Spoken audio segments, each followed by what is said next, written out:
Hello, नमस्कार.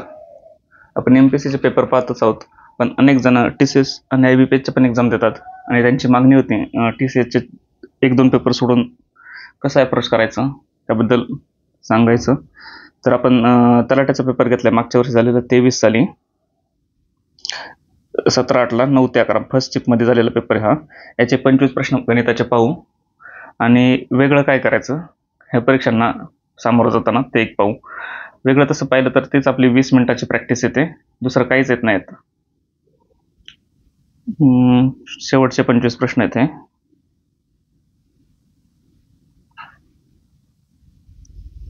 गणिताचे प्रश्न. ठीक आहे. यापूर्वी आपण स्पीड कॅल्क्युलेशन पाहिले. स्पीड कॅल्क्युलेशनची आय होप तुम्ही रोज 20 मिनिटं प्रॅक्टिस करत असालच आणि तीच प्रॅक्टिस कशी या ठिकाणी पण उपयोगी येते. दुसरी गोष्ट, गणितात फॉर्म्युले वगैरे टाईप, कोणत्या टाईपचा प्रश्न कसे लक्षात ठेवायचे ते, तर MPSC सारखाच याला पण सामोरे जायचं. कोणत्याही प्रकारचा टाईप लक्षात ठेवायचा नाही, कोणत्याही प्रकारचा फॉर्म्युला लक्षात ठेवायचा नाही. एक distance is equal to speed into time सोडला तर एकही फॉर्म्युला लक्षात ठेवायचा नाही. आणि गणित दिलंय त्या पद्धतीने तोडायचं वाक्यानुसार आणि त्याचं गोष्टीत रूपांतर करायचं. गोष्ट मॅथमॅटिकल फॉर्ममध्ये मांडायची आणि मॅथमॅटिकल फॉर्ममध्ये तयार झालेले इक्वेशन सोडवायचा प्रयत्न करायचा. ओके, एक एक प्रश्न पाहूया अधिक वेळ न घेता. पहिला प्रश्न दिलेला आहे. हे ॲक्च्युली TCSचे आलेले प्रश्न आहेत. फर्स्ट 17 का 18 तारखेला पेपर चालू झाले होते 2023 साली ऑगस्टमध्ये. त्यातल्या पहिल्या शिफ्टला आलेला प्रश्न आहे.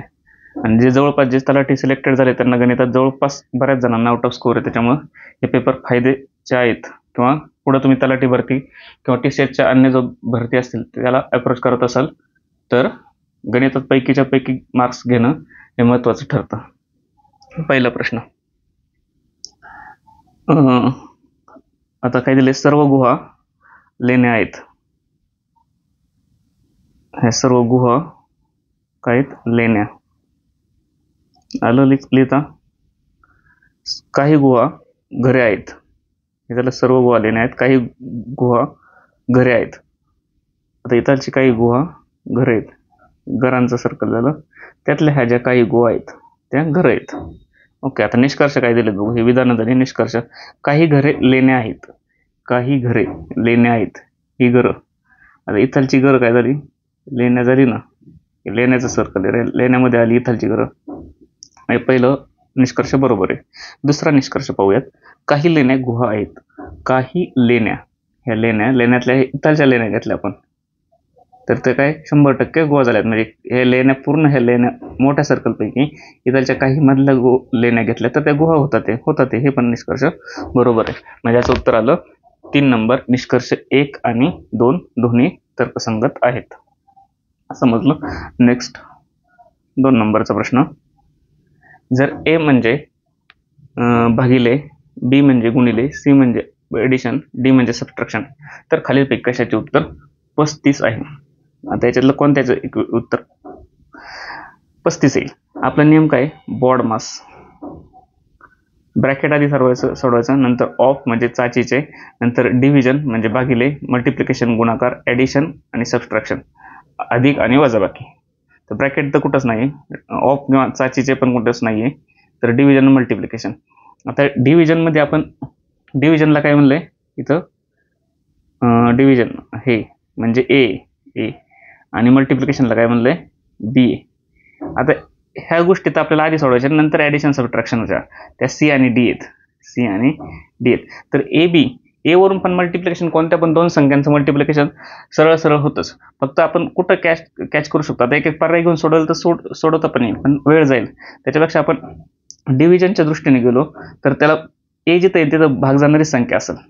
एवढं तर समजलं.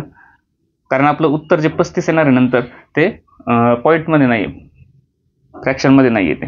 आता भाग जाणारे ए वाले फोकस करू फक्त आपण. 11A3 येतं म्हणजे 11 भागिले 3 असा अर्थ होतो आणि 11ला 3 भाग जात नाही. म्हणजे तात्पुरता पर्याय आपण बाजूला ठेवला. पुढे सोडून पण बघू काय सांगा. पॉईंटमध्ये उत्तर आलं, पुढे पॉईंटमध्येच ॲडिशन आली, काही वेगळं आलं तरी येऊ पण शकतं, पण तात्पुरतं तरी बाजूला ठेवला. आता A वाला इथं आहे 3AC आणि C वाला काय आधी ॲडिशन आहे, म्हणजे ॲडिशन इथं येणार, ॲडिशन Cच्या जागी इथं. पण त्याच्यानंतर ॲडिशनच्या जागी आपण A भागिले 27च करणार, 3 भागिले 27च करणार. कारण A म्हणजे भागिले, A म्हणजे डिव्हिजन. आलं का लक्षात? आणि 3ला 27ने काही भाग जात नाही, त्याच्यामुळे हा पण पर्याय तुर्तास बाजूला ठेवला. आता ए वाला फोकस कुठं केला? इथं फोकस केला.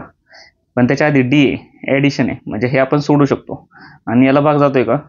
9 त्रिक 27, 3चा भाग जातोय, म्हणजे हे तात्पुरतं कन्सिडर करू शकतो. आणि इथं ए इथं आहे पहिल्यांदाच 11 भागिले 3 नाही जात पण बघ, म्हणजे हे उत्तर असण्याची शक्यता वाढली आपल्याला. चेक करून बघू आता. 11 बी, बी म्हणजे काय आहे? बी म्हणजे मल्टिप्लिकेशन 3. डी, डी म्हणजे सबस्ट्रॅक्शन 27. ए, ए म्हणजे भागिले 9. आणि सी, सी म्हणजे ॲडिशन, ॲडिशन 5. तर सोडवायचं झालं तर आधी मल्टिप्लिकेशन आणि डिव्हिजन करायचं. 11 त्रिक 33 वजा 9 त्रिक 27 आणि सी म्हणजे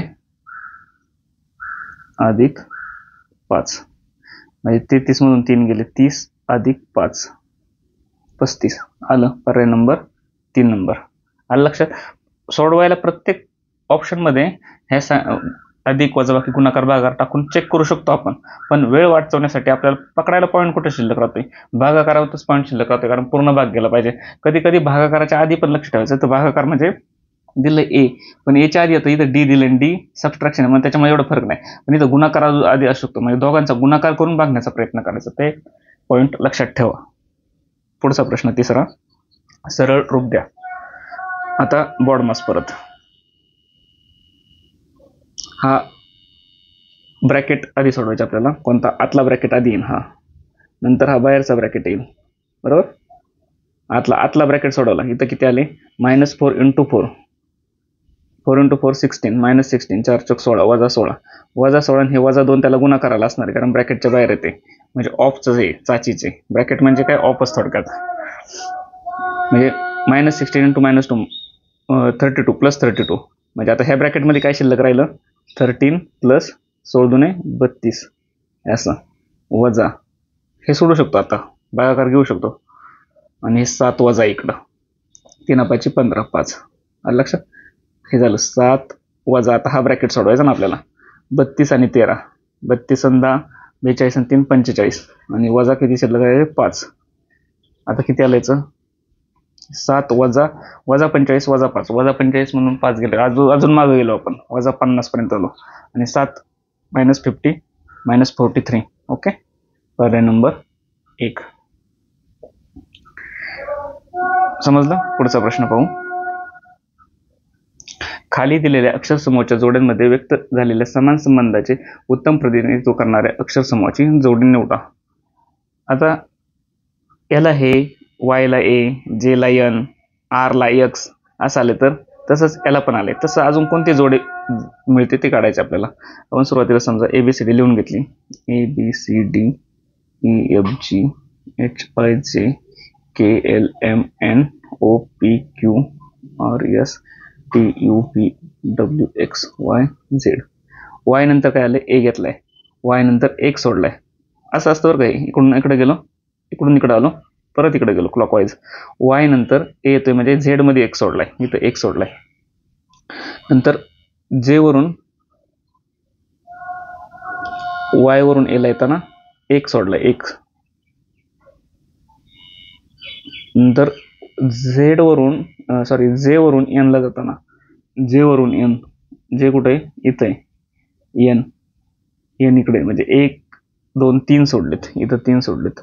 आणि शेवटला आर वरून एक्स ला जाताना, आर वरून एक्स ला जाताना 1 2 3 4 5, नंतर एक्स म्हणजे 5 सोडलेत, 1 3 5 सोडले. तिथं चेक करू तेच आहे का? एच वरून जे ला जाताना एच आय सोडला, मध्ये एकच.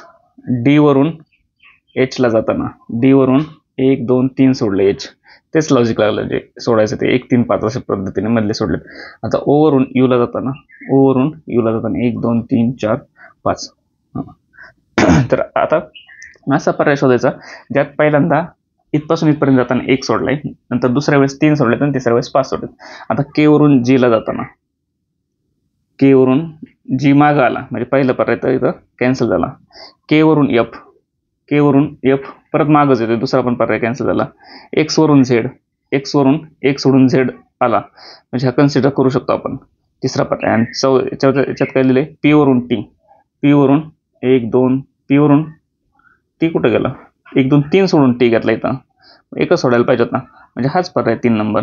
क्रॉस चेक करायला पुढचे ई आणि हे पण घेऊ शकता. ई वरून आय 3 सोडून आहे का, ई वरून आय 1 2 3 सोडून आय आहे, आणि बी वरून एच 5 सोडून आहे का, बी वरून एच 1 2 3 4 5 सोडून एच आहे. आलं लक्षात. त्याच्यामुळे पर्याय नंबर 3. इथं पहिलंच चेक करून आपल्याला उत्तर निघत होतं, त्याच्यामुळे वेळ कमी असेल तर डायरेक्ट उत्तर दिलं असतं. हा प्रश्न, दिलेल्या मालिकेत प्रश्नचिन्हाच्या जागी काय यायला हवे. आता अशा प्रश्नात आपण सुरुवातीला एक सेपरेट लेक्चर टाकले नंबर सिस्टीम म्हणून, ते युट्यूबला पाहिलं तरी चालेल. पहिल्यांदा आपण फरक काढतो, एक 4-5 मेथड सांगितल्या त्याच्यात कशा अप्रोच पाहिजे. पहिल्यांदा आपण फरक काढतो. 80 आणि 125 मधला फरक किती आला, 45चा. 80 ते 45, 30 आणि 5 35चा फरक. 45 ते 20 25चा फरक. आता फरक काय झाला, 45 वरून 35 झाला, 35 वरून 25 झाला, 10 आणि कमी झाला, मग 25 वरून 10 आणि कमी 15, म्हणजे 20 15 हे उत्तर येईल. 20 पासून 15चा फरक, 20 15 गेले 5, इथं किती आले 5. 5 पर्याय नंबर 3. सिंपल. ओके. आता TCHच्या एक्झामला असतो वेळ बऱ्यापैकी, पण कंबाईनला वेळ नसतो, त्याच्यामुळे ह्या डेलीच्या वजाबाक्या जो करतो आपण, बेरजा करतो 20 मिनिटात, त्याचा फायदा या ठिकाणी 100% होणार. 125 वजा 80 म्हणजे 5 सेकंदात निघणं आणि 2 सेकंदात निघणं, ह्याच्यात सुद्धा 3 सेकंद वाचले जातात.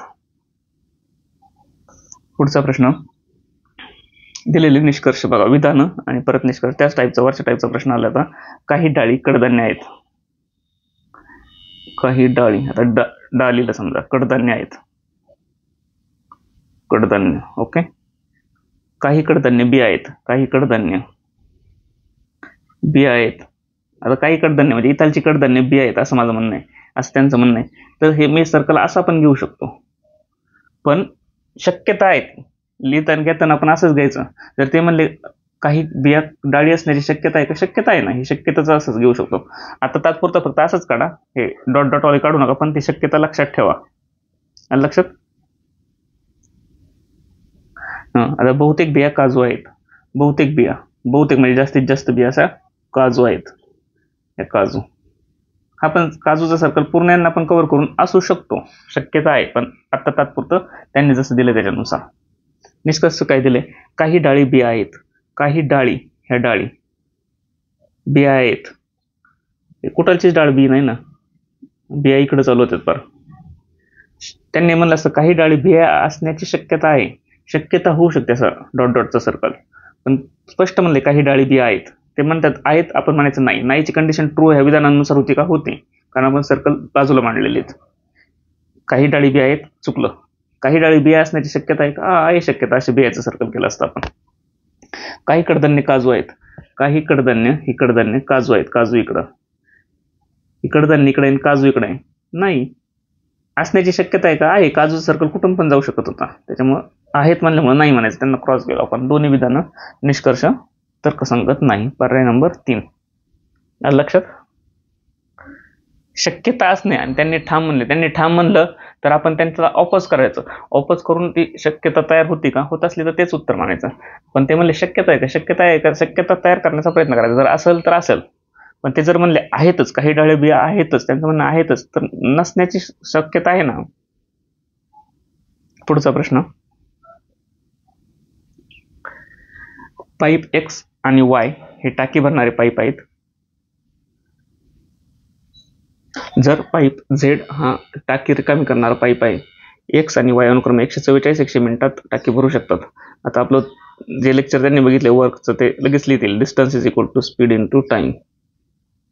याच्यात डिस्टन्स म्हणजे टोटल वर्क आहे, स्पीड म्हणजे आपलं इफिशियन्सी आहे, आणि टाइम म्हणजे किती वेळ लागतो. आता कोणकोणते पाईप आहे, XY आहे, X आहे, Y आहे आणि Z आहे. काय म्हणले, हे दोन पॉझिटिव्ह आहे, यांचं स्पीड कसं आहे पॉझिटिव्ह, टाकी भरणार आहे. Z कसं आहे टाकी रिकामी करणार आहे म्हणून निगेटिव्ह. X आणि Yला किती वेळ लागतो, 144 मिनिटं. टाइम किती, 144. टाइमच्या खाली Xचा टाइम लिहिला 144, Yचा टाइम Yच्या खाली Tच्या खाली लिहिला टाइम 180 मिनिटं. तिन्ही पाईप एकाच वेळी सुरू केले तर टाकी 4 तासात भरते, आणि तिन्ही केले X + Y + Z, टाकी किती तास भरते. आता हे मिनिटात दिले, हे मिनिट आहे, हे मिनिट आहे म्हणलं आपण 4 तासाचे मिनिट लिहितो. 4 तास 6 × 24 240 मिनिटं, एका तासाचे 60 मिनिटं. लक्षात. 240 मिनिटात भरते तिन्ही पाईप चालू असताना. मग काय म्हणले, एक्स आणि वाय 24 मिनिटांसाठी एकाच वेळी सुरू केले, मग झेडला यांना बंद केलं आणि झेडला चालू केलं. आता काढून घेऊ आपण वर्क किती असेल. तर ह्या दोघांचा आपण एक वर्क असं म्हणायचं, यांचा काय म्हणतो लसावी. मग 144 आणि 180चा लसावी किती येईल, तो आपला टोटल वर्क होईल इथं. ते करायचे. आता कसं काढणार आहे लसावी 144 180. बऱ्याच ट्रिक आहेत, प्रत्येकाची वेगवेगळी मेथड आहे. आपल्याला फास्ट फक्त जात आलं पाहिजे. 144 आणि 180. आता हे 180ला पण ठराविक वाढत जायचे. 180चे 360 करायचे, नंतर 540 करायचे, वाढत जायचे. याचा पण पाडा म्हणायचा आणि याचा पण पाडा म्हणायचा. पण आता हे शेवटला आहे, त्याच्यामुळे हा पाडा म्हणताना याच्या प्रत्येक संख्येत 180च्या शेवटला शून्यच असणार आहे. मग 4च्या शेवटला असं किती संख्या निघून लागेल जेणेकरून शून्य येईल. 4 1 4, 4 2 8 नाही येत, 4 3 12 2 येतोय नाही येत, 4 4 16 6 येतोय, 4 5 20. मग 5 ला गुणून बघितलेला, 5 चोक 20, 5 2, 5 चोक 20 आणि 2 22, 5 2, 5 1 5 6 7, 720. 720 180च्या पाड्यात आहे का? 18 चोक 72, याला 4 निघून द्या, 720 येते. लक्षात, म्हणजे 720 दोघांच्या पण पाड्यात, 180च्या पण पाड्यात आणि 144च्या पण पाड्यात. कसं काढलं ते समजलं. म्हणजे हे टोटल काम किती आहे? 720. याचा अर्थ काय झाला, आता हे टोटल वर्क आहे डी, 720 काम करायचं आहे. याला 144 मिनिटं वेळ लागतोय. मग याची इफिशियन्सी किती झाली? 144 गुणिले 5 आहे. प्रत्येक मिनिटाला हा 5 5 काम करतोय. 5 गुणिले 144, 144 गुणिले 5 इज इक्वल टू 720. आणि हा प्रत्येक मिनिटाला किती करतोय? 180 मिनिटं काम करतोय. प्रत्येक मिनिटाला 4 काम करतोय, म्हणजे 18 चोक 72, 720. ह्या मिनिटाला 4 काम केलं, दुसऱ्या मिनिटाला 4 काम केलं, असं 180 मिनिटं केलं. म्हणजे 180 गुणिले 4 असं 720 टोटल काम करतोय. इथपर्यंत लक्षात आलं. असा नसला लसावी काढता येत तर असं पण काढू शकता. 144 आणि 180, 12 गुणिले 12, 12 144, आणि इथं 12 गुणिले 12 1 12, खाली उरले 6, 12 5 60, 15 आले. आता याच्यातला कॉमन आपण काय घेऊ शकतो? 12 घेऊ शकतो. आता याची परत फोड झाली 3 गुणिले 4 आणि याची झाली 3 गुणिले 5. मग याच्यातला कॉमन 3 घेऊ शकतो. म्हणजे इकडे 12 कॉमन एक घेतला, एक 3 कॉमन घेतला आणि 5 आणि 4चा कॉमन नाही याच्यात. तर म्हणजे 5 चोक 20 दोन्ही म्हणून एक 4 घेतला आणि 5 पण घेतला, यांचा गुणाकार. 5 चोक 20, 20 त्रिक 60, 12 गुणिले 60, 0 12 72, आलं का 720च. म्हणजे फोड करून पण करू शकतो. जशी पद्धत तुम्हाला इतके दिवस तुम्ही वापरत आलाय ती करा. फक्त 144 आणि 180 आणि त्याचा लसावी मसावी मला समजतच नाही, शांत बसायचं असं काय करू नका. थोडं थोडं पुढं पुढं गेले तर फास्ट निघून जाईल. आता लक्षात घ्या, इथपर्यंत आलो. आता तिन्ही नळ चालू आहेत. आता 240 मिनिटं सगळे नळ चालू असल्यावर लागतील. तर आपलं काम किती? 720. म्हणजे 720 पर्यंत जायला किती वेळ लागेल आता याला? 24 1 24, 24 8 24 3 72, 3 टोटल 3 तास लागतील याला. तेव्हा हा 720ला पोचल तिन्ही नळांनी, बरोबर. 3. आता हा 3 यायला, त्यातला एक्स प्लस आहे, हा प्लस आहे, 5 आणि 4 9 काम केलं. 9तून किती घालवल्यानंतर 3 येतील? 9तून 6, म्हणजे झेड एका मिनिटाला 6 काम वजा करतोय, बरोबर. झेडची इफिशियन्सी 6 आहे. आता 720 करायला झेडला काय लागेल ते मिनिटं इथे निघतील, पण आपल्याला ते विचारलं नाही. प्रश्नात काय विचारले? प्रश्नात विचारले तिन्ही पाईप एकाच वेळी सुरू केले तर टाकी 4 तासात भरते. एक्स आणि वाय 24 मिनिटांसाठी एकाच वेळी सुरू केले. एक्स आणि वाय 24 मिनिटांसाठी चालू केले. आता एक्स किती आहे? 5 आणि हा 4, 5 आणि 4 9, हे 9 एका मिनिटाला भरते पाणी. असं 24 मिनिटं भरते. असं किती? 24 मिनिटं. म्हणजे 24 गुणिले 9, 24 10 240, 24 9 216. 720 पर्यंत पोहोचायचे आपल्याला. 216 यांनी 24 मिनिटात भरलं. पुढं काय केलं? मग हे बंद केलं. आता एक्स वाय दोन्ही बंद केले आणि झेडला सुरू केले. झेड आता एका मिनिटात किती किती घालवतोय? 6 6 घालवतोय. झेड रिकामी करतो ना, किती रिकामी करतो? एका मिनिटाला 6 6. तर टाकी किती वेळानंतर रिकामी होईल? आता एका मिनिटाला 6 करतोय, भरली किती? 216. आता रिकामी करायची 216, म्हणजे 216 भागिले 6 एवढा वेळ त्याला रिकामा करायला लागेल.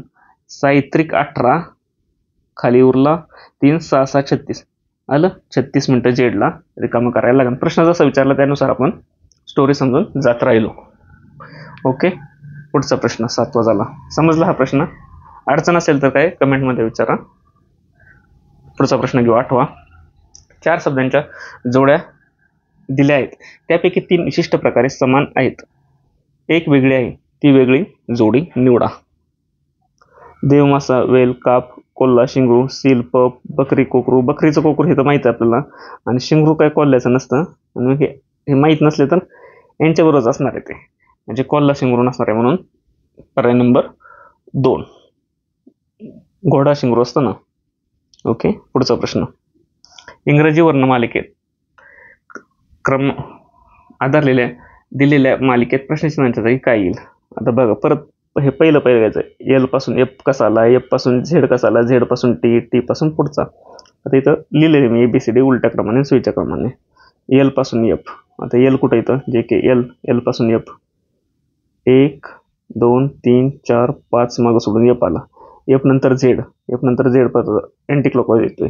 1 2 3 4 5 सोडून झेड आला. झेड नंतर टी. 1 2 3 4 5 सोडून टी आला. बरोबर, म्हणजे 5 5 सोडून होतो. टी पासून 5 सोडून मागं जायचं अजून. 1 2 3 4 5 सोडून टीला एन आलो होता. एन म्हणजे इथं काय असणार? पहिला अक्षर एन. एन कुठं कुठे? इथं नाही, म्हणजे हा पर्याय गेला. इथं आहे, इथं आहे, दोन पैकी एक निवडावं लागेल. हा पण एम इथं. दुसरा क्रमांक घेऊचा. एफ पासून झेड. एफ पासून झेड परत 1 2 3 4 5 सोडले, झेड आले. झेड नंतर टी. झेड नंतर टी परत 5 सोडले, टी आला. टी नंतर एन. टी नंतर एन परत 5 सोडले, एन आला. आणि एन नंतर आता परत 5 सोडले, 1 2 3 4 5 सोडले, एच. एन नंतर काय आहे? एच. आता इथं एच आहे, पण इथं जी आहे, म्हणजे हा पण पर्याय गेला. आता उरला हा 2 नंबरचा. तेच आपलं उत्तर झालं. समजलं? पुढचा प्रश्न. आता इथं काय लिहिलंय? अक्षर संख्या चिन्ह असलेल्या दिलेल्या मालिकेचा संदर्भ घ्या आणि त्या खालील प्रश्नाचे उत्तर द्या. हे दिले. आता प्रश्न काय दिलाय? डावी बाजू ही आहे, उजवी बाजू ही आहे. इथे अशी चिन्ह आहेत ज्यांच्या ताबडतोब आधी एक अक्षर येते. चिन्ह पाहिजे. आता एखादं चिन्ह घेतलं समजा $, ज्यांच्या ताबडतोब आधी एक अक्षर घेतलं ए समजा, आणि ताबडतोब नंतर एक संख्या घेतली समजा 1. अशा फॉर्मॅटमध्ये पाहिजे. हा असा फॉर्मॅट का लिहिला? प्रत्येक ठिकाणी आता मी इथून पुढे जाणार, हे विसरणार, आधी काय होतं नंतर काय होतं, त्याच्यापेक्षा लिहून घेतलं हे असं. आणि फक्त आपल्या लक्षात काय आलं, तर चिन्हाच्या इकडे एका बाजूला अक्षर पाहिजे आणि एका बाजूला अंक पाहिजे, आणि तेवढंच चेक करायचं. परत हे वाचायचं, स्टेटमेंट वाचायचं परत गरज नाही, जसं पुढे जाऊ पण तसं. म्हणून हे डेमो लिहून घेतला इथं. तर चिन्ह शोधा. चिन्ह कुठं? इथं हॅश आहे. ह्याच्या आधी अक्षर आहे का? अक्षर ए आहे. आणि हॅशच्या नंतर अंक आहे का? इथं अंक आहे म्हणलं, अंक आहे 7. म्हणजे हे एक झालं बरं का. पुढं चिन्ह कुठं आहे? इथं चिन्ह आहे, पण याच्या आधी अक्षर नाही, 4 आहे, म्हणजे हे नाही येणार. परत हे चिन्ह आहे, याच्या आधी 8 आहे, अंक आहे, अक्षर नाही येणार. हे इथं एक चिन्ह आहे, परत डॉलरच्या आधी अँड चिन्हचे आपल्याला अक्षर पाहिजे होतं, हे पण नाही येणार. आता पुढं चिन्ह नाहीचे, म्हणजे फक्त एक केस बनली तर A#7 वाली इथलचे. लक्षात? असे किती गोष्टी त्या एकच आहे, म्हणून पर्याय नंबर 3 1. ओके, पुढचा प्रश्न 11वा. आता पर्सेंटेज ज्याने टॉपिक केलं, फ्रॅक्शन ज्याने टॉपिक केलं युट्यूबवरती, हा प्रश्न तोंडी सोडवणार. जो स्पीड कॅल्क्युलेशनची डेली 20 मिनिटाची स्पीड कॅल्क्युलेशनमध्ये फ्रॅक्शनची पण प्रॅक्टिस करतो, त्याला हे काहीच नाही प्रश्न. गीताने 450 किमतीला एक घड्याळ खरेदी केले. 10% नफा मिळवण्यासाठी तिने ते किती किमतीला विकले पाहिजे? 10% नफा म्हणजे 10ची वस्तू कितीला विकणार तो? 11ला. फ्रॅक्शन आला तर वस्तू कितीची? 450ची. 450ची वस्तू कितीला? एवढं कॅल्क्युलेशन फक्त. 0ला 0 गेला. 45 × 11. 11 5 55, 5 5, 11 4 44, 44 आणि 5 49. पर्याय नंबर 1. आलं लक्षात? किंवा 45 × 11. 11चा पाडा नसला म्हणायचं तर 45 × 10 तर माहिती आहे 450, आणि 11 अजून एक 45, 450 अधिक 45, 495. कोणत्या पण पद्धतीने जा. पण हे 10चं कसं आलं 11? जुनी किंमत, नवी किंमत, हे पर्सेंटेजच्या व्हिडिओत व्यवस्थित सांगितलेलं आहे. ओके, पुढचा प्रश्न. दिलेली मालिका तार्किकदृष्ट्या पूर्ण होण्यासाठी प्रश्नचिन्हाच्या जागी काय आले पाहिजे? आता परत मागायच्या सारखंच आहे. G12 U 19 याचा आता अंक आधी घेऊ आपण. 12 नंतर 19 आला, 19 नंतर 28, 28 नंतर किती नंतर 12. आता 12 नंतर 19 नंतर 28 नंतर प्रश्नचिन्ह नंतर 52 समजा. 12त किती मिळवले? 7 मिळवले. याच्यात किती मिळवले? 8 आणि 9 मिळवले.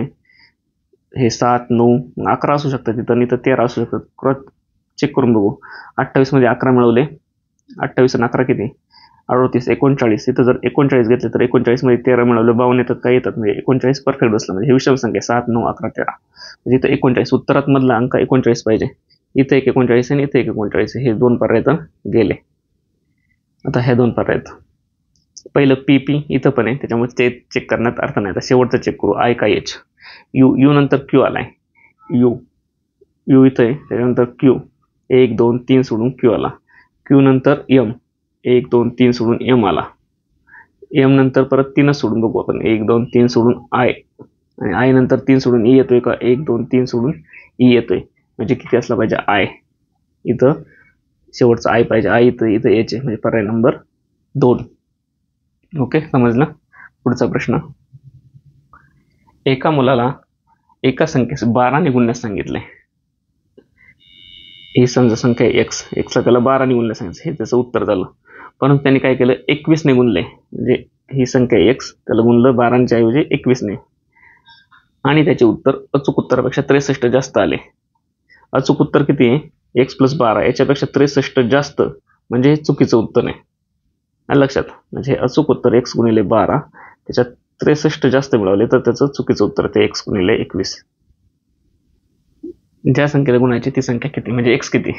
आता काही जणांना परीक्षेच्या प्रेशरमध्ये इतर वेळेस सुचतं आपल्याला, अचूक उत्तरात 63 मिळवलं x × 21 येणार, पण परीक्षेत प्रेशरमुळे समजत नाही नक्की अधिक 63 इकडे करायचे का अधिक 63 इकडे करायचे. तर कॉमन सेन्स इथं बघा, इथं 12ने गुणतोय आपण, इथं 21ने गुणतोय.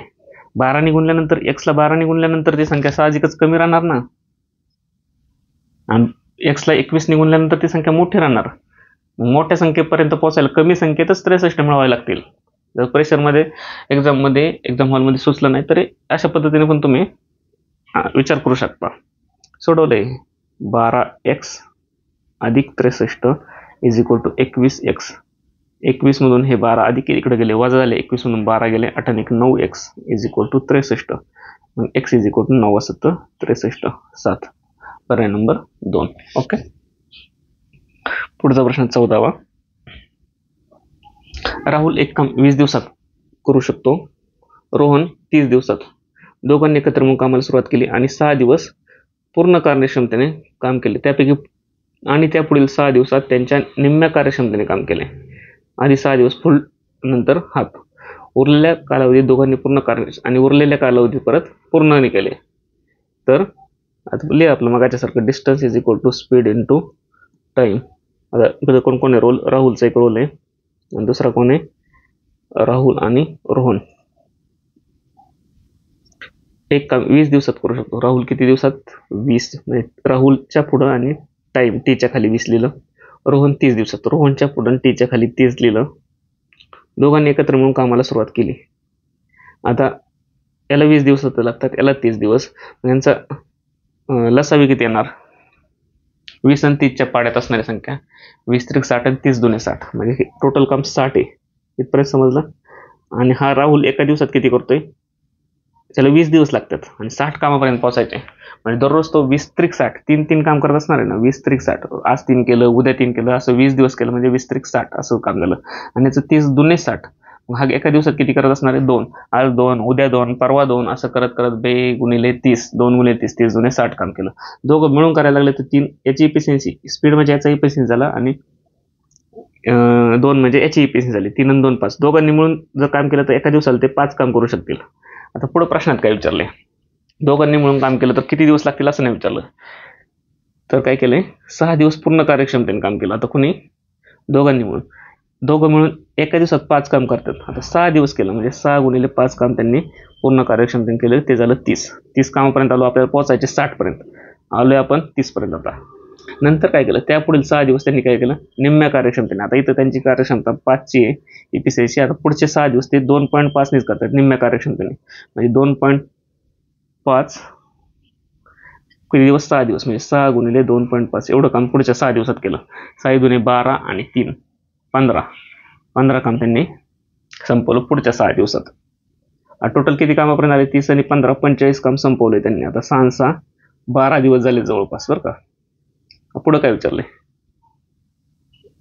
6 दिवसात निम्म्या कार्यक्षमतेने काम केले. उरलेल्या कालावधीत, आता उरला किती कालावधीत, जो उरला असेल त्यांनी दोघांनी पूर्ण कार्यक्षमतेने काम केलं. पूर्ण कार्यक्षमता त्यांची किती, 5ची. आता उरले काम किती, 45 पर्यंत पोहोचलं. आपल्याला काम करायचे 60, म्हणजे 60 + 45, अजून 15 काम शिल्लक राहिले, आणि 15 काम त्यांनी इथं बघा उरलेल्या कालावधीत दोघांनी पूर्ण कार्यक्षमतेने, म्हणजे इथं काम त्यांनी पूर्ण कार्यक्षमतेने म्हणजे 5च्या कार्यक्षमतेने काम केले. तर दोघांना मिळून ते म्हणजे दोघांनी मिळून काम केल्यास किती दिवस ते काम पूर्ण होईल. आता उरले 5. आता पूर्ण कार्यक्षमता आली म्हणजे 5 त्यांची इफिशियन्सी आली म्हणजे 15/5 3 दिवस लागले त्यांना आता उरलेलं काम करायला. पर्याय नंबर 4. समजलं. हे distance equal to speed into time याचा वापर इकडे कसा केला कोणी तर केला नाही आतापर्यंत. काय झालं कसं झालं ते युट्यूबला एक लेक्चर टाकलं टाइम वर्क, आणि दुसरं एक टाकलंय नळ हौद, त्यात हे सांगितलेलं आहे, तिथून बघून घ्या. सोपं जातं सोडवायला, दुसरं काय नाही, आणि वेगळ्या गोष्टी लक्षात ठेवायची गरज पडत नाही. पुढचा प्रश्न. एका ग्रंथालयात रविवारी सरासरी 510 आणि इतर दिवशी 240 अभ्यागत असतात. अभ्यागत म्हणजे व्हिजिटर ना. रविवारपासून सुरू होणाऱ्या 30 दिवसांच्या एका महिन्यात दररोज असलेली अभ्यागतांची सरासरी संख्या विचारली. आता रविवारपासून सुरू होतोय तो महिना, म्हणजे 1 तारीख किती आहे, रविवारी आहे. पुढचा रविवार 7 तारखेला, त्याच्या पुढचा रविवार 7 आणि 15 तारखेला, त्याच्या पुढचा रविवार 15 आणि 7 22 तारखेला, 22 आणि 7 29 तारखेला, म्हणजे किती 5 रविवार आले त्या महिन्यात. आणि 30 दिवसांचा महिना आहे म्हणजे रविवार 5 आले आणि 30 वजा 5 म्हणजे 25 इतर दिवस झाले. इतर दिवस आता काय झालेलं आहे, रविवारी सरासरी 510 रविवार आहेत 5 गुणिले 5 एवढे आले 5 रविवारी म्हणून. आणि इतर दिवशी किती 240 इतर दिवस येतात. इतर दिवस आहेत त्या महिन्यात 25 म्हणजे एवढे इतर दिवशी आले. तर एवढी टोटल संख्या झाली. ही अधिक ही यांची बेरीज केली तर आपल्याला टोटल संख्या मिळाली. आलं लक्षात. 5 रविवार आहे म्हणून, आणि रविवारचे 510 जण येतात म्हणून 5 गुणिले 510, आणि रविवार सोडून उरलेले दिवस 25 राहतात म्हणून 25 गुणिले इतर दिवशी 240 येतात व्हिजिटर म्हणून 240 गुणिले 25. ह्या दोघांची जी बेरीज येईल तेवढे टोटल त्या महिन्यात आलेत. आणि आपल्याला सरासरी विचारली म्हणजे ही अधिक ही यांची बेरीज केल्यानंतर त्याला 30 निवडल्यानंतर आपल्याला उत्तर येईल सरासरी. केलं 500 5 1 5 5 5 25 रविवारचे म्हणून 2550 आले. अधिक हे 2500 25 चौक 100 हातचे आले 10 25 2 50 आणि 10 60 6000 इतर दिवशी आले. आता टोटल महिन्यात किती आले 0 5 5 6 2 8 8550 आले. आणि 30 दिवसाचा महिना सरासरी काढतो म्हणून भागिले 30 केलं. 8550 भागिले 30 शून्याला 0 गेला. 3 2 6 खाली उरलं 2 3 8 24 खाली उरलं 1 3 5 15 285 आलं उत्तर 285. असं सोडवलं तरी चालत. किंवा ऐका इथपर्यंत आलतो आपण. 5 रविवारी 25 इतर दिवस आहे. रविवारी ते किती जण येतात 510 जण येतात आणि इतर दिवशी 240 जण येतात. आपण रविवारी पण 240 जण मानले तर काय होईल, सरासरी किती राहील त्या महिन्याची 240 राहील. तर रविवारी पण आपण 240 मानलेत. ठीक आहे मानले रविवारी 240 येतात, पण रविवारी किती झालेत 510 म्हणजे किती जास्त आलेत 510 वजा 240 एवढे जास्त आले. 0 4 1 7 आणि 270 जण रविवारी जास्त आलेत. आता सरासरी आपण तर मानले रविवारी पण 240 आले, त्याच्यानुसार उत्तर 240 झालं.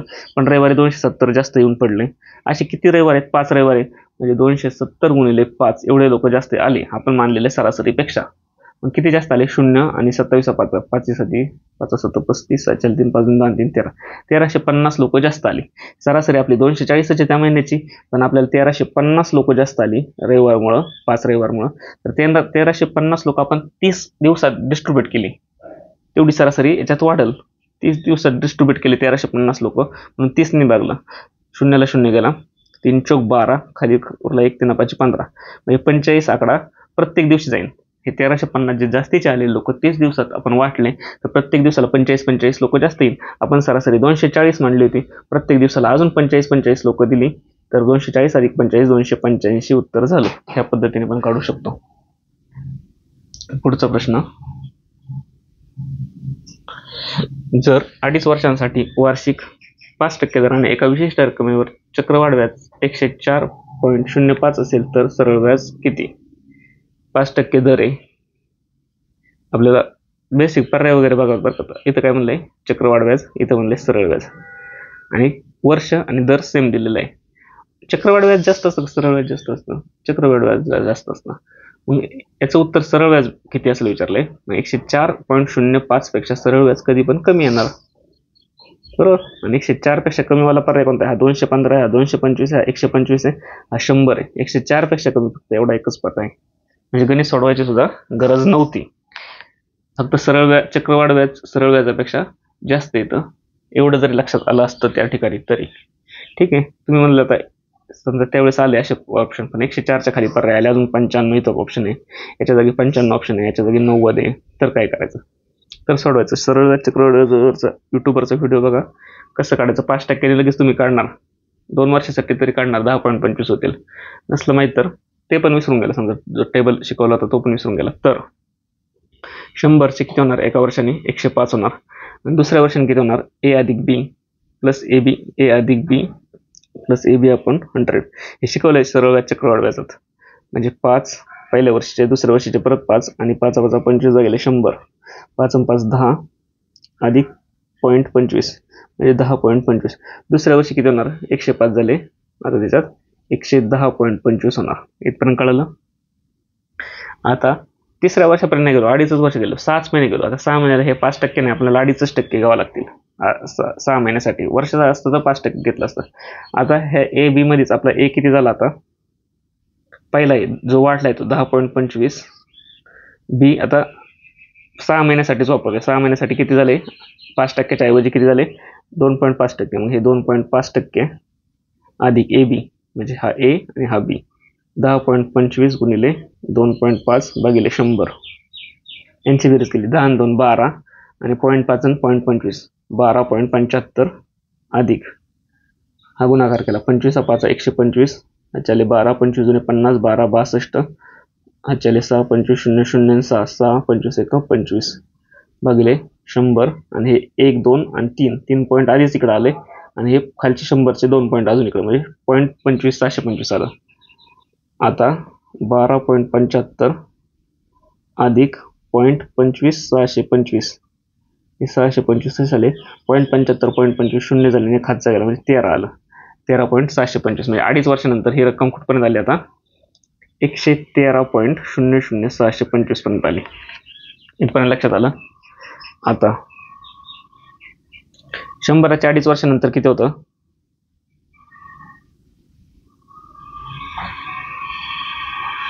100चं होतं, हे जास्तीचे किती? 13 आहे. 100चे 113 होतात, म्हणजे 13 जास्तीचे होते. 0.00625 निग्लिजिबल झालं, 2 शून्य आल्यानंतर पुढे पॉईंट आला. आधी 6 आला असता आपण कन्सिडर केला असता, फक्त कन्सिडर नको करायला. म्हणजे 100चे 13 जास्त झाले,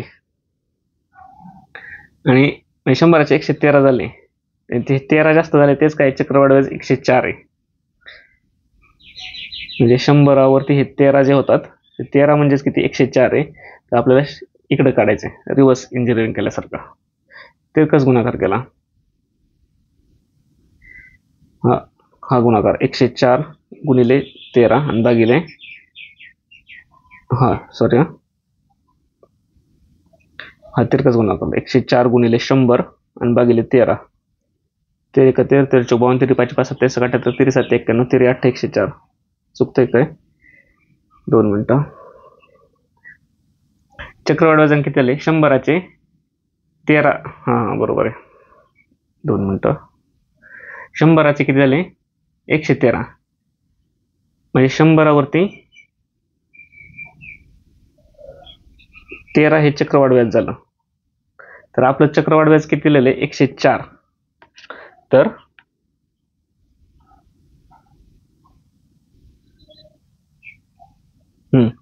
आपलं काय दिलंय? सरळ व्याज विचारलंय ना.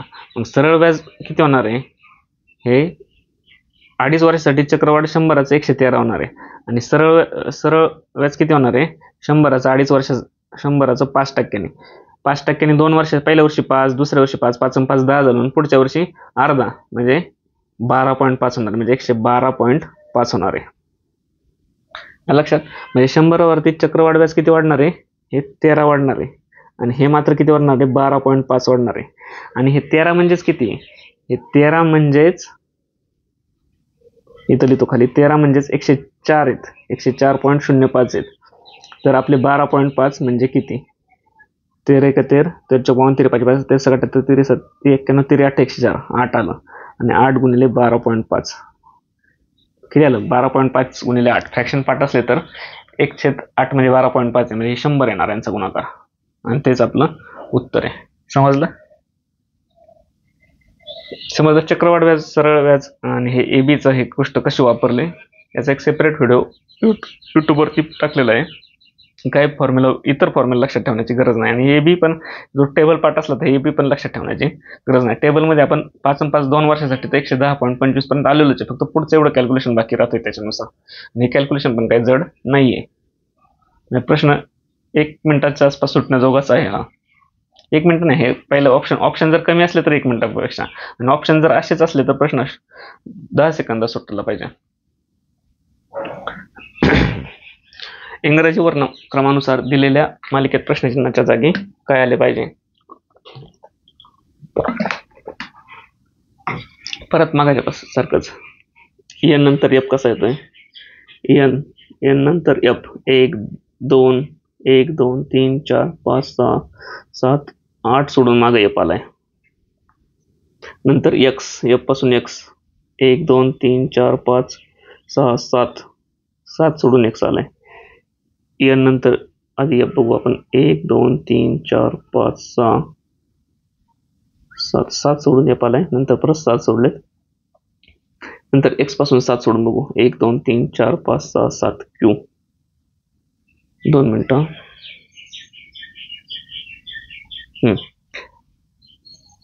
एन नंतर एफ, एन इथं आहे, 1 2 3 4 5 6 7 7 सोडून एफ आला.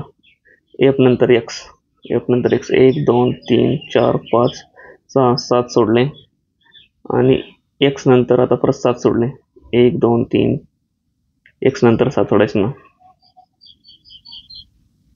एक्स इथे एक्स नंतर 1 2 3 4 5 6 7 सोडले, पी. आता इथे पहिला पी पाहिजे, पी वाले हे 2 ऑप्शन शिल्लक राहिलेत, आणि पी नंतर परत 7 सोडले का, 1 2 3 4 5 6 7 सोडले, एच आहे पुढं. आता दुसरा अंक बघू आपण, जी नंतर एम, जी नंतर एम इथे, म्हणजे 1 2 3 4 5 सोडून एम आले. एम नंतर यस, एम नंतर 1 2 3 4 5 सोडून यस आला, बरोबर. 5 5 सोडले तिथं, आता 5 5. आता एस नंतर 5 सोडायचे, 1 2 3 4 5 5 सोडल्यानंतर वाय, एस नंतर इथं वाय पाहिजे, म्हणजे पी नंतर वाय पाहिजे, पी वाय, पर्याय नंबर 1. आणि वाय नंतर परत 5 सोडून येते पुढचं, 1 2 3 4 5 सोडून ई येतोय का, हा एच ई येतोय. समजलं? पुढचा प्रश्न 18वा. 100 संत्री 350 किमतीने खरेदी केली आणि सर्व 48 प्रति डझन दराने विकली, तर झालेला नफा किती? 350 रुपयाला 100 संत्री घेतली, तर एका संत्र्याला किती? 350 भागिले 100, 2 शून्य इकडे गेले, 3.5. ही काय झाली? कॉस्ट प्राइस, खरेदी किंमत एका संत्रीची. आणि सेलिंग प्राइस किती? 48 संत्री प्रति डझन, 12 संत्रा 48 रुपयाला विकल्या, म्हणजे 12 चौक 48, 4 रुपये ही काय झाली? सेलिंग प्राइस, विक्री किंमत. म्हणजे 3.5 रुपयाला घेतोय आणि 4 रुपयाला विकतोय, म्हणजे किती रुपये नफा झाला? 50 पैसे नफा झाला. किती वरती? कॉस्ट प्राइस वरती. 3.5 वरती 0.5 नफा. तर झालेला नफा किंवा तोट्याची टक्केवारी सोडा, नफाच झालाय, आणि 3.5 वरती 0.5 झालाय. हे फ्रॅक्शन काढून टाकले तर 5 1 5 5 7 35, 1/7 मिळतो याचा फ्रॅक्शन. आणि 1/7 म्हणजेच आपण फ्रॅक्शन मध्ये पर्सेंटेज मध्ये क्लिअर शिकलोय, 14.28%. पर्याय नंबर 2, 14.28%. पाठच आहे, जो 20 मिनिटाची प्रॅक्टिस करतो ते पाठच आहे. इथं 2/7 आहे, इथं काही जण परत कन्फ्युज होतात, इथं 2/7 आहे, आणि ह्या 14 मध्ये इथं 5/7 आहे, पण आपल्या 28 आहे, निम्म्यापेक्षा कमी आहे. मग 7 पेक्षा कमी वाला 2च असणार आहे ना. 7चे निम्मे किती? 3.5. 3.5 पेक्षा कमी 2 आहे, आणि 7चे निम्मे 3.5. 3.5 पेक्षा 5 हा जास्त आहे, पण 28 आपला काय 50 पेक्षा कमी, 0.50 पेक्षा. पर्याय नंबर 2. आलं लक्षात? 20 मिनिटाची प्रॅक्टिस करणाऱ्यासाठी परत हे गणित काहीच नव्हतं.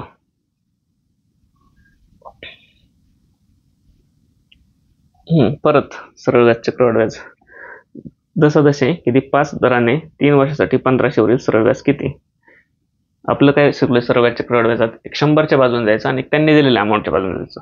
100च्या बाजूने गेलं तर 5 वर्षासाठी, पहिल्या वर्षी किती झाले 100चे? 105. दुसऱ्या वर्षी 110, सरळ व्याज आहे ना. तिसऱ्या वर्षी 115, म्हणजे 100चे किती होतात? 115. तर आपल्याला काढायचे किती? 1500 वरील सरळ व्याज काढायचे, 1500 वरील काढायचे. 100 वरती किती रुपये जास्त होतात? 15 रुपये. 100 चे 115 म्हणजे 15 रुपये जास्त मिळतात. 100 वरती 15, तर 1500 वरती किती गुणिले 1500, 2 शून्याला 2 शून्य गेले, 15 15 225 रुपये व्याज होईल. पर्याय नंबर 4. समजलं? हे सरळ व्याज, चक्रवाढ व्याज डिटेलमध्ये सांगितलंय यूट्यूबवरती, ते पाहून घ्या. पुढचा प्रश्न. रेल्वे गाडी 50 किलोमीटर पर आवर या वेगाने प्रवास करते. Distance is equal to speed into time. Speed किती? 50 किलोमीटर प्रति तास. तिच्या गंतव्यस्थानी वेळेवर पोहोचते. तर टी ह्या वेगाने गेली तर वेळेवर पोहोचते. म्हणजे पण काय दिलंय, तिने सरासरी वेग 40 केला. आता परत distance is equal to speed into time. आता तिचा वेग किती? 50 होता पहिला, आता 40 केला, तर तिला जास्त वेळ लागणार आहे स्पीड कमी झाल्यामुळं. आणि ते किती उशीर होणार आहे? 24 मिनिटं उशीर होणार आहे. मग टी किती घेणार आपण? 24 मिनिटं जास्त घेणार. आता टी हा किलोमीटर पर आवर आहे, म्हणजे टी हा आवरमध्ये असणार आहे, तासात. मग तिला तसे 50च्या स्पीडने टी तास लागत होते, तर 40च्या स्पीडने टी प्लस 24 हे मिनिटात झाले, तासात 24 भागिले 60 एवढे तास जास्त लागणार. इथपर्यंत कळालं मांडायला? रेग्युलर 50च्या स्पीडने टी आवर काम पळते ती, तर आता स्पीड कमी करायचं, 50 वरून 40 झालं, तर तिला 24 मिनिटं लेट झालं. म्हणजे पहिलं टी लागत होता काळ, आता टी प्लस 24 भागिले 60 लागला. भागिले 60 का केलं? कारण आवरमध्ये कॅल्क्युलेशन करतोय हे आपण. हे पण डिस्टन्स आहे आणि हे पण डिस्टन्स आहे, डिस्टन्स सेम आहे. तर प्रवासाचे अंतर आणि डिस्टन्स विचारले, तर हे दोन इक्वेशन इक्वल झाले. 50t is equal to 40 plus 24 भागिले 60. सोडवायचं हे गणित. हे शून्याला हा शून्य गेला. 5t is equal to 4t plus 24 चौक टी इथं पण गुणलं, इथं पण गेलं, 24 चौक 96 भागिले 60. हा 4t अधिक इकडे गेला, वजा झाला. 5t वजा 4t 1t is equal to 96 भागिले 60 आला. आपल्याला काय विचारले? अंतर विचारले. अंतर किती? हे अंतर आहे. Distance is equal to speed किती? 50 आणि टी किती आला आपल्याला? 96 भागिले 60. 1 किलोमीटर मधलं अंतर भेटलं. कॅल्क्युलेशन करायचं. शून्याला शून्य गेला, 6 खाली उरले 3, 6 7 36, 5 गुणिले 16, 16 पंचे 80 किलोमीटर उत्तर चालू. पर्याय नंबर 3. समजलं? पुढचा प्रश्न 21वा.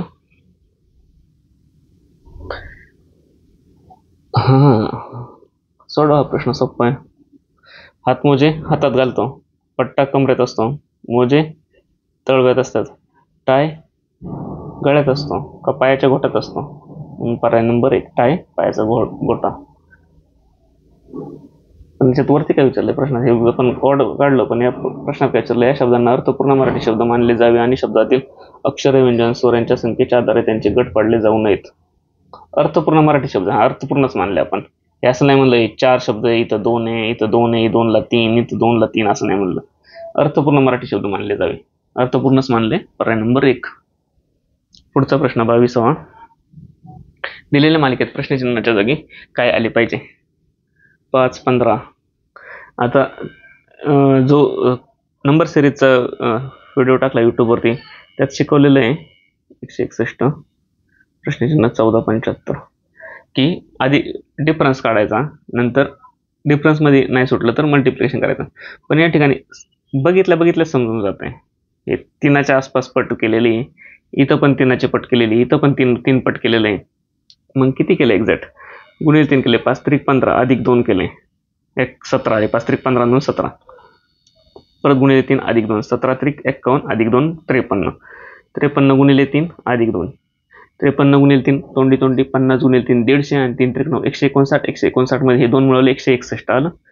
आता परत 100 गुणिले 3 करायचं आणि अधिक 2 करायचं. 161 गुणिले 3 तोंडी 16 त्रिक 48 आणि वरती 1 480 आणि 3 483 आणि 483 हे 2 मिळवले 485. पर्याय नंबर 2. 20 मिनिटं जो प्रॅक्टिस करतोय कॅल्क्युलेशनची, तो हा गुणाकार निश्चित तोंडी करणार. 163 गुणिले 3. पुढचा प्रश्न 23वा. बाय द वे, आपला टेलिग्राम चॅनल आहे, हा यूट्यूब चॅनल आहे, टेलिग्राम चॅनल जॉईन करा, यूट्यूब चॅनल सबस्क्राईब करा. तिथे स्पीड कॅल्क्युलेशनचे 2 लेक्चर टाकलेत ते बघा, त्यानुसार 20 मिनिटं रोज प्रॅक्टिस करा. इम्पॉर्टंट टॉपिक टाकलेत MPSCचे ते पहा, सर्व ते महत्त्वाचे टॉपिक आहे. त्याच्यातील पर्सेंटेज हा खूप महत्त्वाचा टॉपिक आहे, तो बघा. आणि नंतर PYQ जवळपास 7-8 टाकलेले आहेत MPSCचे, 2 मॉक टेस्ट टाकलेले आहेत. आणि हा TCS पॅटर्नचा पहिला पेपर टाकतोय आज. तर रिस्पॉन्स चांगला भेटला तर TCS पेपरचे गेले 57 पेपर जे कव्हर झाले ते IBP TCSने घेतले होते मागच्या वेळेस तलाठी भरतीला 23 साली, ते सर्व टाकू. फक्त रिस्पॉन्स भेटला तर त्याच्यामुळे जास्तीत जास्त लाईक करा आणि शेअर करा. प्रश्न 23वा. 3 माणसे एकत्र मिळून काशी विश्वनाथ मंदिरात गेली. त्यांच्या पावलांची मापे अनुक्रमे 252, 280, 308 आहेत. प्रत्येकाने किती पावलाचे अंतर पार केले जेणेकरून ते सर्वजण पावलांमध्ये अंतर पार करू शकतील? काय विचारलंय? लसावी मसावी तेच. 252 मागाशी सांगितलं त्या पद्धतीनेच काढून बघू आपण. 280, 308. आता याच्यातला कॉमन फरक किती निघतोय? 252 पासून किती अंतरावरती? 60 आणि 20, 8 आणि 20 28 वरती आहेत. याच्यातला फरक पण 28चा आहे. ओके, इथपर्यंत कळालं म्हणजे. आणि अशी संख्या काढायची जी ह्या तिघांच्या पण पाड्यात असली पाहिजे. आता तिघांच्या पण पाड्यात असायला इथं 0 आहे, म्हणून त्या संख्येच्या शेवटला पण काय पाहिजे? 0 पाहिजे. इथं 4 आहे, त्याच्यामुळे हा पर्याय कॅन्सल झाला. इथं 0, इथं 0, इथं 0, 3 पर्याय आले. तिघांच्या पण पाड्यात असायला आता 2 पद्धतीने काढू शकता. मागाशी प्रमाणे सांगितल्याप्रमाणे फ्रॅक्शन करून. फ्रॅक्शन करायचे म्हणजे काय? गठ्ठे तयार करायचे. कसे? 28 गुणिले किती? 28 9 आहे 252. पाडेपाठ असले तर 28 गुणिले 10 आहे 280. आणि 28 गुणिले 28 280 वरती 28 म्हणजे 28 गुणिले 11 आहे ते. आता याच्यातला कॉमन किती आला बाहेर? 28, 28, 28. 28 घेतला कॉमन. आता कॉमन नसलं किती? 9 आहे, 10 आहे, 11. याच्यात कॉमन कोणीच नाही, म्हणून प्रत्येक जण घ्यावं लागेल. गुणिले 9 गुणिले 10 गुणिले 11 हे झालं उत्तर. आता हे उत्तर गुणाकार पण काय जाणार ना, जेव्हा होईल जो मल्टिप्लिकेशनची प्रॅक्टिस करतो त्याला विचारा, किती सोपं आहे. 28 गुणिले 11 9 99 आणि गुणिले परत हा 10 उरतोय बरं का. मग केलं तिरकस गुणाकार मल्टिप्लिकेशन. 9 8 72, हा 7, 9 2 18 आणि 9 8 72, 72 आणि 18 90 आणि हा 7 97, हा 9 9 2 18, 18 आणि 9 27 आणि गुणिले हा 10 उरलेला गुणिले 10 म्हणजे 2 7 7 2 0 27 7 20 पर्याय नंबर 3. गुणाकार केला तर ठीक आहे. हा गुणाकार पण ऐन टायमाला प्रश्नांवर सुचला नाही. 20 मिनिटं प्रॅक्टिस केला सुचणारच, हमखास येणारच हा गुणाकार. हे पण येणार, पण तरी पण नाही आडलं काहीतरी झालं, गुणाकार चुकला वगैरे. तर याला उपाय काय आहे? तर इथपर्यंत बघा आता.